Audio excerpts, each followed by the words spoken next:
Mübarək olsun. Uca yaradan Azərbaycana daha xoş günlər qismət eləsin inşallah. Dünyamız əmin-amanlıq olsun.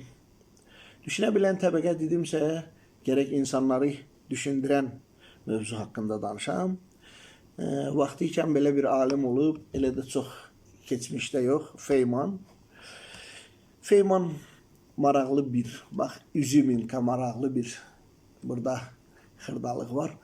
Özü öz başının içində təcrübələr aparmağı sevirmiş.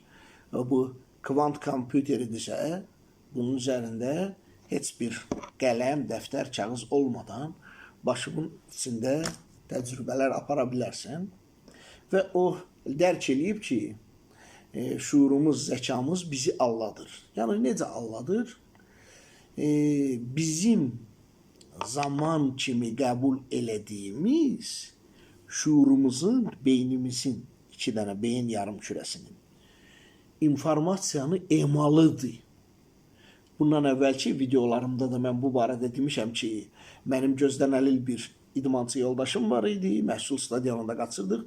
O həmişə məndən tez gəlib çatmış olurdu finişə və o danışdıqlarımın sonrası olaraq bunu da əlavə edirəm. Feyman düşünürdü ki, biz 2 dənə zaman var. Biri saat, həqiqətən, saat indi 7:10 dəqiqə.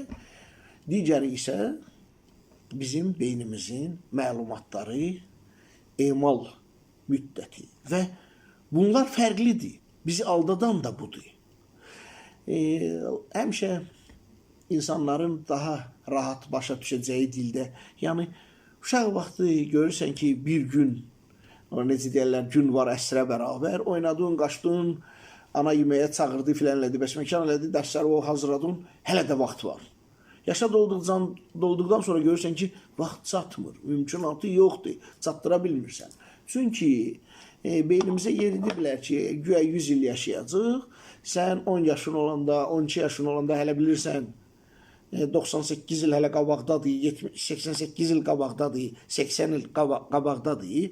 Beyin bunu özünə görə bölür ki, hələ mənim çoxlu limitim var. 40 yaşında, 50 yaşında qəbirstanlığa gedib, sən görürsən ki, 55 yaşında, 60 yaşında insanlar başa düşürsən ki, müddət az qalıb. Avtomatik olaraq şuuraltı qalan müddəti zamana, vaxta böləndə, illərə, günlərə böləndə, minimum təsəvvür edilən, hiss edilən vaxt avtomatik olaraq az qalmış olur və sən elə bilirsən ki, zaman uçur. Zaman uzun qədrin bilin, bu qədər.